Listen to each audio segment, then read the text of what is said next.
Supreme কোর্টে ওয়াকফ মামলার শুনানি মুলতুবি। পরবর্তী শুনানি 15ই মে। নির্দেশ প্রধান বিচারপতির। শুনানির ধারাবাহিকতা বজায় রাখার স্বার্থে নির্দেশ। পরবর্তী শুনানি নয়া প্রধান বিচারপতির গাভাইয়ের বেঞ্চে। সংশোধিত ওয়াকফ আইনের সাংবিধানিক বৈধতা নিয়ে এর আগেই প্রশ্ন তুলে সুপ্রিম কোর্টে একগুচ্ছ মামলা হয়েছিল এবং গত 25শে এপ্রিল নিজেদের বক্তব্য জানিয়ে হলফনামাও জমা দিয়েছিল কেন্দ্র। অন্যদিকে আজই সংশোধিত ওয়াকফ আইনের বৈধতা সংক্রান্ত মামলা শোনার কথা ছিল শীর্ষ আদালতের। বিরোধীদের আপত্তি উড়িয়ে গত মাসের শুরুতেই সংসদের দুই কক্ষে ওয়াকফ বিল পাশ হয় এবং পরে রাষ্ট্রপতি তাতে সই করার পর তা আইনে পরিণত হয়। তবে শুনানি মুলতুবি হয়ে গেল। সুপ্রিম কোর্টে ওয়াকফ মামলার শুনানি মুলতুবি। পরবর্তী শুনানি রয়েছে 15ই মে, এমনটাই নির্দেশ প্রধান বিচারপতির। শুনানির ধারাবাহিকতা বজায় রাখার স্বার্থে নির্দেশ। পরবর্তী শুনানি নয়া প্রধান বিচারপতি গাভাইয়ের বেঞ্চে। এবং আজ ওই সংক্রান্ত একগুচ্ছ আবেদনের শুনানি ছিল এবং যার মধ্যেই যেখানে আমরা দেখেছিলাম যে ওয়াকফ নিয়ে প্রথম থেকেই কেন্দ্রের বিরুদ্ধে সুর চড়িয়েছিলেন বিরোধীরা। তবে বিরোধীদের আপত্তি থাকা সত্ত্বেও গত মাসের শুরুতেই সংসদের দুই কক্ষে ওয়াকফ বিল পাশ হয় এবং পরে রাষ্ট্রপতি সই করার পর তা আইনে পরিণত হয়েছিল। আর এই নিয়ে আরো বিস্তারিত জানবো। নিউজরুম থেকে রয়েছেন আমাদের প্রতিনিধি পীযূষ কান্তি নাগ, রয়েছেন আমাদের সঙ্গে সরাসরি। পীযূষ কান্তি, যেমনটা জানা যাচ্ছে, আমরা দেখেছিলাম যে ওয়াকফ নিয়ে প্রথম থেকেই কেন্দ্রের বিরুদ্ধে সুর চড়িয়েছিলেন বিরোধীরা এবং বিরোধীদের আপত্তি থাকা সত্ত্বেও সংসদের দুই কক্ষেই বিল পাশ হয়েছিল এবং পরে তা রাষ্ট্রপতি সই করায় আইনে পরিণত হয় এবং সুপ্রিম কোর্টে ওয়াকফ মামলার যে শুনানি ছিল তা মুলতুবি হয়। আর ঠিক কি কারণ, কি নির্দেশ দিলেন বিচারপতি এই সংক্রান্ত?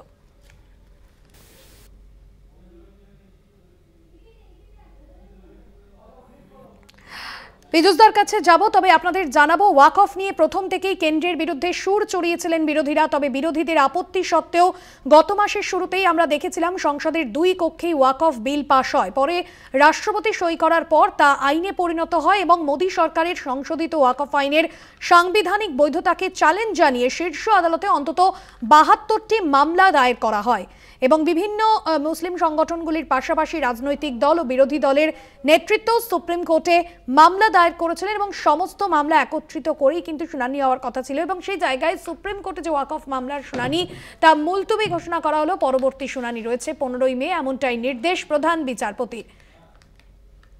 শুনানির ধারাবাহিকতা বজায় রাখার স্বার্থেই নির্দেশ দেওয়া হয়েছে। পরবর্তী শুনানি নয়া প্রধান বিচারপতি গাভাইয়ের বেঞ্চে। পীযূষ কান্তি নাগ রয়েছেন আমাদের প্রতিনিধি আমাদের সঙ্গে নিউজরুম থেকে। পীযূষ কান্তি, যে বিষয়ে আমরা দেখেছিলাম যে ওয়াকফ আইনের প্রতিবাদে বিভিন্ন জায়গায় বিক্ষোভ এবং আমরা দেখেছিলাম সংসদের দুই কক্ষেই বিল পাশ করায় পরে রাষ্ট্রপতি সই করে। তবে বেশ কিছু মামলা, মূলত 72টি মামলা দায়ের হয়েছিল। তো মামলা কেন মুলতুবি হলো, কি নির্দেশ দিলেন বিচারপতি? দেখো, প্রধান বিচারপতি সঞ্জীব খান্না সহ 3 বিচারপতির বেঞ্চে আজকে বেলা 2টোয় এই মামলার শুনানির সময়সীমা ধার্য ছিল।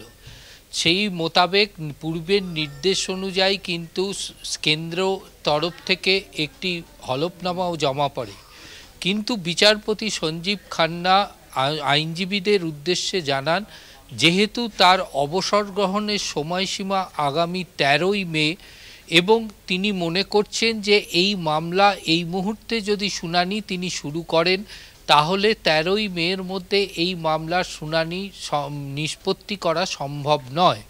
তাই তিনি সকল আইনজীবীর কাছে প্রস্তাব রাখলেন যে 13 তারিখের পর পরবর্তী প্রধান বিচারপতি হতে চলেছেন বিচারপতি বি.আর. গাভাই, অর্থাৎ 14ই মে তিনি শপথ গ্রহণ করছেন। তারপরে এই 3 বিচারপতির বেঞ্চ এই মামলার যদি শুনানি গ্রহণ করেন তাহলে সেক্ষেত্রে কোনো আপত্তি আছে কিনা। সমস্ত আইনজীবী তার সঙ্গে সহমত পোষণ করেন। এই কারণেই তিনি আজকের জন্য এই মামলার শুনানি মুলতুবি রাখলেন এবং পরবর্তীকালে বিচারপতি বি.আর. গাভাই সহ 3 বিচারপতির বেঞ্চেই কিন্তু এই মামলার শুনানি গ্রহণ করা হবে। মূলত প্রধান বিচারপতি হিসাবে বি.আর. গাভাই শপথ নেওয়ার পর যখন এই মামলার শুনানি শুরু করবেন তখন কিন্তু তার যে পূর্বের ঐতিহাসিক রায়গুলি সেগুলি এই বিচার প্রক্রিয়ার ক্ষেত্রে অনেকটাই প্রাধান্য পাবে বলে মনে করছে আইনজীবী মহল। মূলত যদি আমরা পরবর্তী প্রধান বিচারপতি বি.আর. গাভাইয়ের ঐতিহাসিক রায়গুলোর দিকে তাকাই, তাহলে দেখব তিনি তার বিচারপতি থাকাকালীন যে হাইকোর্ট এবং সুপ্রিম কোর্টে যে রায়দানগুলির সঙ্গে তিনি নিজেকে সংযুক্ত রেখেছিলেন, সেই রায়গুলি হচ্ছে 50% অধিক মহারাষ্ট্র সংরক্ষণ সিদ্ধান্ত মামলার যে আবেদন হয়েছিল সেই আবেদন খারিজ করে দিয়েছিলেন এই বিচারপতি বি.আর. গাভাই। উদ্ধব ঠাকরে বনাম একনাথ সিন্ধের মামলার বিচার রায়ও কিন্তু দিয়েছিলেন এই বিচারপতি বি.আর. গাভাই। তবে 50% মহারাষ্ট্রের সংরক্ষণ সংক্রান্ত মামলার সেক্ষেত্রে তার মন্তব্য ছিল সামাজিক ন্যায় এবং মৌলিক অধিকারের প্রয়োজন, সেটি সাংবিধানিক সীমার মধ্যে থাকতে হবে। অর্থাৎ এই রায়টি যে এই সংরক্ষণ বিলের ক্ষেত্রে অনেকটাই প্রযোজ্য হবে তা কিন্তু মনে করছে আইনজীবী মহল। তৃতীয়ত মার্চ 2015 অনলাইনের বাক স্বাধীনতা সংক্রান্ত মামলারও রায় দিয়েছিলেন বিচারপতি বি.আর. গাভাই। ফেব্রুয়ারি 2017 3 তালাক মামলার রায় কিন্তু দিয়েছিলেন বিচারপতি বি.আর. গাভাই। 2017 আগস্টে পেগাসাস মামলায় বিশেষজ্ঞ কমিটি গঠন এবং সেক্ষেত্রে বিচারপতির মন্তব্য ছিল যে গোপনীয়তা হচ্ছে মানুষের নাগরিকের মৌলিক অধিকার। 18 সেপ্টেম্বর শবরীমেলায় মহিলাদের প্রবেশ, 18 সেপ্টেম্বর সমকামিতা বৈধ, 23 জানুয়ারি 2023 নোটবন্দি সংবিধান বৈধতা, 2023 জম্মু কাশ্মীরের 370, 2024 নির্বাচনী বন্ড মামলা। অর্থাৎ যে মামলাগুলি তিনি রায়দান করেছিলেন প্রত্যেকটি কিন্তু সাংবিধানিক অধিকার ক্ষেত্রে সেটি প্রাধান্য পেয়েছিল। অর্থাৎ এক্ষেত্রে আইনজীবী মহল মনে করছেন যখন পরবর্তী প্রধান বিচারপতি বি.আর. গাভাইয়ের বেঞ্চে এই 3 সদস্যের বেঞ্চে যখন এই মামলার শুনানি শুরু হবে তখন কিন্তু মহারাষ্ট্রের সেই 50%-র পাশাপাশি সাংবিধানিক অধিকারের ক্ষেত্রে যে সমস্ত রায় তিনি পূর্ববর্তী ক্ষেত্রে দিয়েছিলেন সেই রায়গুলি কিন্তু আইনজীবীরা তার সামনে তুলে ধরতে পারেন এবং তার বিচার প্রক্রিয়ার ক্ষেত্রে সেই রায়গুলি বিশেষভাবে প্রাধান্য পাবে বলে মনে করছে আইনজীবী মহল। তো আগামী 14 তারিখের পর 15 মে পরবর্তী শুনানির সময়সীমা ধার্য হয়েছে, যেটা মনে করছে 15 মে বিচারপতি এই 3 সদস্যের বেঞ্চ আবার বসবে। সেখানে প্রধান বিচারপতির আসনে থাকবেন বিচারপতি বি.আর. গাভাই এবং 3 সদস্যের বেঞ্চ তখন নির্ধারিত করবেন এই ওয়াকফ মামলার শুনানি তিনি কিভাবে গ্রহণ করবেন। যদিও প্রধান বিচারপতি সঞ্জীব খান্নার স্ট্র্যাটেজি ছিল যে এত অধিক সংখ্যক মামলার এই ওয়াকফ নিয়ে দায়ের হয়েছে, সেক্ষেত্রে তিনি শুধুমাত্র প্রবীণ কয়েকজন আইনজীবীর বক্তব্যই শুনবেন বা সওয়াল পর্ব শুনবেন।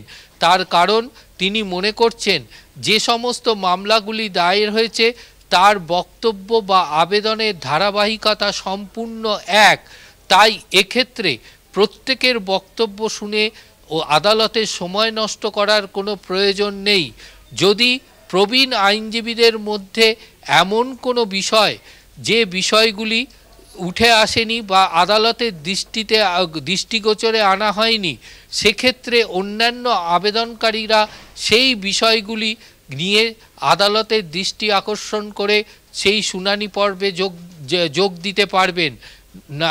শুধুমাত্র এই মামলা দ্রুত নিষ্পত্তির জন্যই কিন্তু প্রধান বিচারপতি সঞ্জীব খান্না এই বিচার প্রক্রিয়ার স্ট্র্যাটেজি নিয়েছিলেন। এখন দেখার পরবর্তী প্রধান বিচারপতি বি.আর. গাভাই তিনি এই বেঞ্চে আসার পর তিনি কি স্ট্র্যাটেজি গ্রহণ করেন তার উপরেই নির্ভর করবে ওয়াকফ মামলার ভবিষ্যৎ। একদমই ধন্যবাদ জানাবো পীযূষ কান্তি তোমায়। আমাদের সঙ্গে ছিলেন নিউজরুম থেকে আমাদের প্রতিনিধি পীযূষ কান্তি নাথ। সুপ্রিম কোর্টে ওয়াকফ মামলার শুনানি মুলতবি, পরবর্তী শুনানি 15 মে, নির্দেশ প্রধান বিচারপতি। ধারাবাহিকতা বজায় রাখার স্বার্থে এই নির্দেশ। পরবর্তী শুনানি নয়া প্রধান বিচারপতি গাভাইয়ের বেঞ্চে। এর আগেই সংসদের দুই কক্ষে গত মাসের শুরুতেই এই বিল পাশ হয় এবং পরবর্তীতে রাষ্ট্রপতি সই করার পর তা আইনে পরিণত হয় এবং বিরোধীদের তরফেও একাধিক মামলা শীর্ষ আদালতে দায়ের হয়।